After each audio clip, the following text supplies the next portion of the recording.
మంగళగిరికి చెందిన 8 కుటుంబాలు తీర్థయాత్రలో భాగంగా నేపాల్ పర్యటనకు వెళ్లాయి. గత రాత్రి మంగళగిరికి చెందిన యాత్రికులపై దాడి జరిగింది. బాధిత కుటుంబ సభ్యులు తెలిపారు.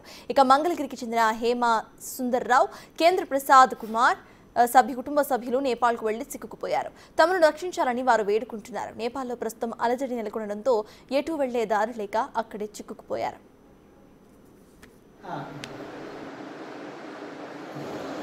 హలో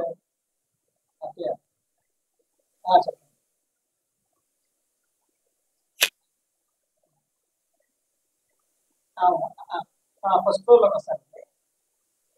వీళ్ళు కూడా ఉన్నారండి. TV9 బిగ్ టీవీ వీళ్ళు కూడా వచ్చారు, కిందే ఉన్నారు.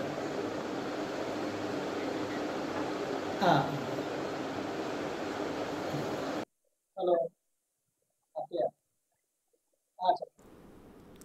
మనకి ఇదే అంశంపై పూర్తి డీటెయిల్స్ మా ప్రతినిధి సాయి శంకర్ అందిస్తారు. సాయి, చెప్పండి, ప్రెసెంట్ అక్కడ అప్డేట్స్ ఏంటి? ఆ ఫ్యామిలీని ఇటు తిరిగి తీసుకురావడానికి గవర్నమెంట్ ఎటువంటి ప్రయత్నాలు చేస్తుందనుకోవాలి? సిచ్యువేషన్ ఎలా ఉంది?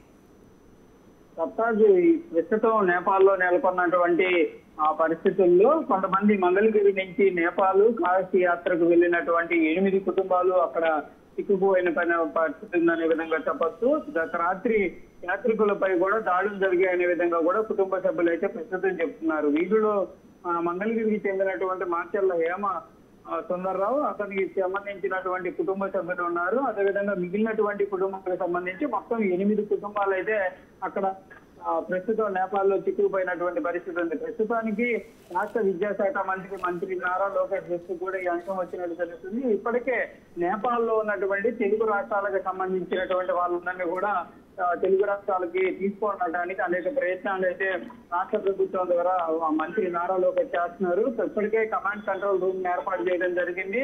కొన్ని వాట్సాప్ నెంబర్లని, అదేవిధంగా ఒక టోల్ ఫ్రీ నెంబర్ ని కూడా వాళ్ళకి అందుబాటులోకి తీసుకొని వచ్చి ప్రతి ఒక్కళ్ళు ఆ నెంబర్ ని కనుక కాంటాక్ట్ అయితే అక్కడ ఉన్నటువంటి భారత్కి సంబంధించినటువంటి హైకమిషన్ ఏదైతే ఉంటుందో విదేశీ వ్యవహారాలకు సంబంధించినటువంటి అధికారులు వాళ్ళతో సంప్రదింపులు జరుపుతారు. వాళ్ళు ఎక్కడికి రావాలి, ఏ ప్రాంతానికి వస్తే అక్కడి నుంచి వాళ్ళని మూవ్మెంట్ చేసేటటువంటి పరిస్థితులు ఉంటాయనే దానికి సంబంధించి వివరించేటటువంటి అవకాశాలు ఉన్నాయి. అయితే ఇప్పుడు ప్రస్తుతం మంగళగిరికి సంబంధించినటువంటి ఈ 8 కుటుంబాలు ఎవరైతే ఉన్నారో వాళ్ళు తీవ్ర ఆవేదన వ్యక్తం చేస్తున్నారు. తమ పరిస్థితి బాగాలేదనే విధంగా కూడా చెప్తున్నారు. ఎందుకంటే అనేక మంది గతంలో రాత్రి తమ పైన దాడికి యత్నించారనే విధంగా కూడా తమ ప్రాణాలు కూడా పనంగా పెట్టాల్సినటువంటి పరిస్థితి ఏమన్నా వస్తుందేమో అన్నటువంటి పరిస్థితి అయితే వాళ్ళ ఆందోళన నెలకొంటున్నటువంటి పరిస్థితి ఉంది. తీవ్ర భయాందోళనకు గురవుతున్నామని తమను వెంటనే రక్షించాలనే విధంగా కోరుతున్నారు. ప్రస్తుతం మరి ఈ అంశం పైన కూడా రాష్ట్ర ప్రభుత్వం సంబంధించి మంత్రి నారా లోకేష్ అయితే దృష్టి పెట్టేటటువంటి అవకాశం ఉన్నట్లు తెలుస్తుంది. ఏదైనప్పటికీ కూడా వీళ్ళందరినీ కూడా వీలైనంత త్వరగానే ఇండియాకి తీసుకొని రావాలనే విధంగా ప్రయత్నాలు జరుగుతున్నాయి.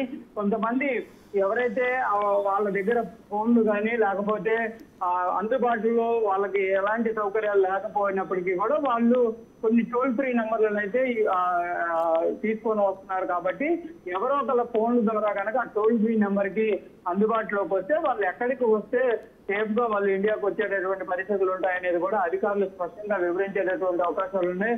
ప్రతి ఒక్క తెలుగు రాష్ట్రాలకు సంబంధించినటువంటి వాళ్ళందరికీ కూడా రాష్ట్ర ప్రభుత్వం అయితే విజ్ఞప్తి చేస్తుంది. కంపల్సరీగా మీ అందరినీ సేఫ్ గా తీసుకొచ్చేటటువంటి బాధ్యతగా ముందుకు వెళ్తున్నాం. కాబట్టి కొంతమంది అంటే ఒక గ్రూప్ ఆఫ్ పీపుల్ గా ఒక్కొక్కరుగా ఉన్నటువంటి వాళ్ళంతా కూడా ఒక గ్రూప్ గా ఫామ్ అయ్యి వాళ్ళందరూ కూడా అధికారులను కాంటాక్ట్ అయితే అందరినీ ఒకేసారి తీసుకొచ్చేటటువంటి ప్రయత్నం చేస్తామనే విధంగా చెప్తున్నారు. ప్రస్తుతం ఈ మంగళగిరి కుటుంబ సభ్యులకి సంబంధించి కూడా ఇదే అంశం కూడా వాళ్ళకి తెలిసినట్టు తెలుస్తుంది. మరి ఈ రోజు వాళ్ళని తీసుకొచ్చేటటువంటి ప్రయత్నం ఉంటుందా, లేకపోతే రేపు తీసుకొచ్చేటటువంటి పరిస్థితి ఉంటుందా చూడాలి. ఏదైనప్పటికీ కూడా తెలుగు రాష్ట్రాలకి సంబంధించినటువంటి అనేక మంది నేపాల్ యాత్రలకు వెళ్లి అక్కడ చిక్కుకున్నటువంటి పరిస్థితులు అయితే కనిపిస్తున్నాయి. సప్తాజ్, థ్యాంక్ యూ సాయి. అంతా బాగానే ఉంది. నిన్న రాత్రి ఇన్సిడెంట్ జరిగిందని చెప్పారు. మేమైతే కొంచెం అల్లర్లు చల్లారేంత వరకు ఉండమని చెప్పారు. ఇప్పుడు ఇందాక కూడా రీసెంట్గా నారా లోకేష్ గారు వీడియో కాన్ఫరెన్స్ మాట్లాడి వాళ్ళకి ఉన్న మన ఆంధ్ర తరఫున మరియు మంగళగిరి తరఫున వాళ్ళందరికీ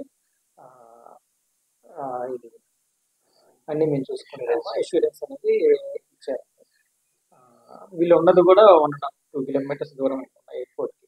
ఇప్పుడు ఎయిర్పోర్ట్ కూడా క్లోజ్ చేశారు కాబట్టి గవర్నమెంట్ వాళ్ళని వెనక్కి తీసుకొస్తుందని ఫస్ట్ నిన్న మార్నింగ్ కొంచెం భయపడ్డారు అంతా రోడ్డు మీదకి వచ్చి ఆ టైర్లు కాల్చి వీళ్ళందరినీ తోసేసి ఫస్ట్ ఒక పూట భయపడ్డారు. తర్వాత